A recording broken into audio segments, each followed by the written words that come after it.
حدیث ہے، نبی پاک علیہ السلام نے فرمایا اپنے گھروں میں مسجدیں بناؤ، یعنی ایک جگہ مخصوص کرو ہاں جہاں صرف نماز پڑھی جائے گی۔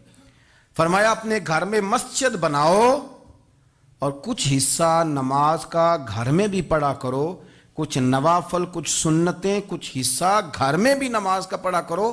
فرمایا اپنے گھر کو قبرستان نہ بناؤ۔ اس کا مطلب ہے جس گھر کے اندر نماز نہ پڑھی جائے بالکل، اس گھر میں سارے زندے لوگ بھی رہتے ہوں تو گھر قبرستان ہے۔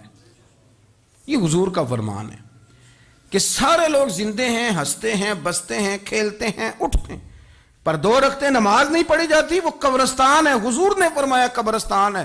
جتنی مرضی ٹائلیں لگی ہوئی ہوں، ہر کمرے میں اے سی ہو، بڑا شاندار باتھ روم ہو، ساری سہولتیں ہوں، اگر گھر والے گھر میں کچھ نماز نہیں پڑھتے، خواتین نہیں پڑھتی، مرد کچھ نفل نہیں پڑھتے، وہ قبرستان ہے۔ اور جس گھر میں کوئی اٹھ کے سویرے